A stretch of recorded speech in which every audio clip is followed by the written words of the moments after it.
Junagadh મનપાની standing કમિટીની બેઠકમાં વિવિધ વિકાસ કામોને મંજૂરી આપવામાં આવી। બેઠકમાં નરસિંહ મહેતા સરોવરના વધારાના કામો માટે એક્સેસને મંજૂરી, જ્યારે શહેરમાં ઇલેક્ટ્રિસિટી બસ જેવી શરૂ કરવા કમિટીની રચના તેમજ મનપાના કેટલાક કર્મચારીઓને કાયમી કરવાની દરખાસ્તને લીલી ઝંડી અપાઈ।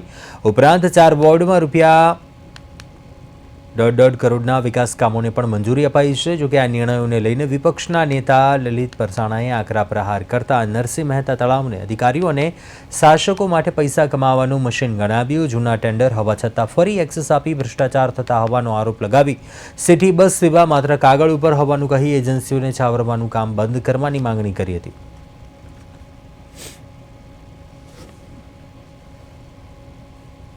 પીએમ ઈ બસ યોજના જૂનાગઢની અંદર કેન્દ્ર સરકાર તરફથી 50 બસો ફાળવવામાં આવશે।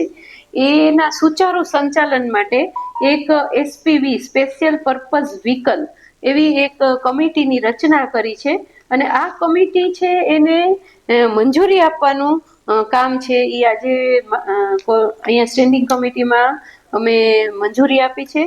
તો એમાં આપણે જોઈએ કે જે નરસિંહ મહેતા સરોવર છે, તો નરસિંહ મહેતા સરોવરમાં 60 કરોડ ને 70 લાખ રૂપિયા જેવી રકમ આપણે જોઈએ કે અગાઉ ફાળવેલી હતી। એની મર્યાદામાં કામ કરવામાં ની સૂચના અગાઉની જે સ્ટેન્ડિંગ કમિટી તેને 2 વખત આપેલી હતી કે ભાઈ આની મર્યાદામાં જ તમારે કામ કરવું, છતાં પણ 7 થી 8 કરોડ રૂપિયા જેવું જે વધારાનું કામ છે, આમ તો 9 કરોડ ને 44 લાખનો વધારો થાય, એટલે આપણે જોઈએ કે 10 કરોડ રૂપિયા જેવી એક્સેસ રકમ જે થાય છે એમનું ટેન્ડરની બહાર કામ કરી નાખવામાં આવેલું ને હવે અત્યારે ઠેઠ એને એજન્સી દ્વારા ઈમેલ મારફતે કોર્પોરેશનને જણાવેલું ને એ મારફતે અધિકારી દ્વારા ઠરાવ કરી અને જે આ એક્સેસ રકમ છે જે 10 કરોડની આસપાસની તેમની મંજૂરી માંગવામાં આવી।